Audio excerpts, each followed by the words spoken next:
Welcome, STEMgineers, to STEM to Stern, the podcast where curiosity meets critical thinking. Join Shantae and Jake as they discuss STEM topics that spark debate and exploration. Hi, everyone. This is Shantae. This is Jake. And welcome back to STEM to Stern. Today, we're talking about the physics in everyday objects. And we want to ask Jake to tell us about some of the physics that are found in some of the everyday objects we use, we see around us. I'm a real physics nerd, so I like talking about this. Here we go. Hold on tight. Okay. All right. I have a question for you, Shantae. I can't wait. Are you ready? Mm-hmm. It's about doors and doorknobs. Okay. So you're picturing a door, okay, and you have the hinges on one side. Yep. Where do you put the knob? Where does the knob go? Does it go on the opposite side of the hinges or close to the hinges? The opposite side. Why would that be? Because the hinges couldn't work if the door handle was next to them. So this all has to do with torque. So think about it. So like when you are using like a fulcrum or a lever, the longer that thing is, the more torque you could put into it. So like, let's say you have like a real stubborn bolt on a car you're fixing up or something. Sometimes you got to get an extra long wrench so you can get more torque out of it because it's longer. So when you're calculating torque, it's not just the amount of force that you're applying, it's how far away from the fulcrum you are where you apply that force, which is exactly why doorknobs are on the opposite side of the hinges of the door, so you get to maximize the torque. It makes it easier to open the door. That is so interesting. Immediately when you're talking about like the longer the handle, I was thinking about like safe doors and how you have to use a whole lot of force to get it to unlock for the door to even swing at all. And I was thinking about that, thinking like, that's why there's multiple ones to be able to turn it. Interesting. Yeah. That's really cool. Yeah, there's a lot of mechanics that goes into designing everyday objects. Sometimes it's just a matter of kind of nature, how things work. So like consider a straw. When you're using a straw to like sip up a Coca-Cola or some water, let's say, how does that work? Because think about it, like you're applying suction and you're lowering the pressure in your mouth, but what actually makes the water go into your mouth? Atmospheric pressure. So a straw would not work in quite the same way like on the moon where there's no atmosphere as on Earth, because the Earth's atmosphere has an intrinsic weight to it. So what you're doing when you're sucking in through a straw to drink your drink on a nice hot summer day, you have the atmosphere of the Earth pushing down on the water, and you're introducing another system where the pressure is lower, and that's what forces the water through. That is so cool. So without our atmosphere, we wouldn't be able to use straws. Another interesting everyday physics thing that also has to do with water. So when water freezes, like let's say you have a lake, the ice is less dense than the water, so it floats.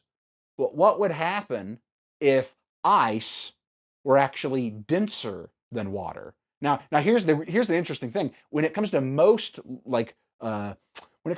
compounds in nature that are a liquid, when you turn them into a solid, they become denser. But water doesn't work like that.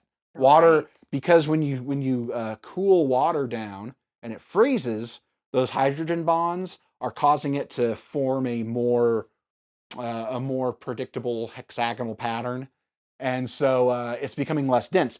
If ice were more dense than water, that would not be very good for fish and other things that like live on the bottom of the ocean because of the pressure. Because every time the water froze on top, it would sink to the bottom, and it would crush all the.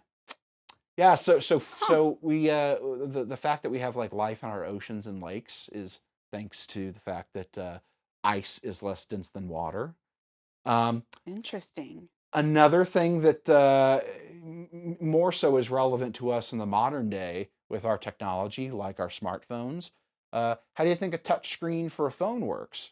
It works usually via electrical conductivity. Yep. It's the fact that like your fingers, they have like moisture to them. They're made of organic compounds, and that allows the electricity to flow, and that's what allows you to use your touch screen.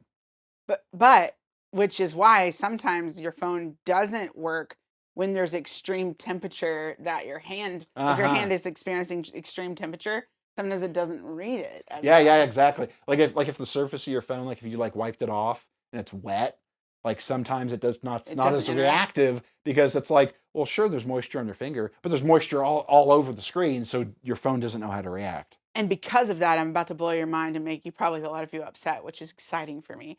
But as someone who used to work at the fruit stand, you know that if you put a temperature or a cover, so like the glass covers that you put on your phone, if you put those on there, it does impede the interaction that your phone is having with your hand. And it can also make it so that that communication that it's built to do is not quite doing what it should do, which is why a lot of us don't recommend it.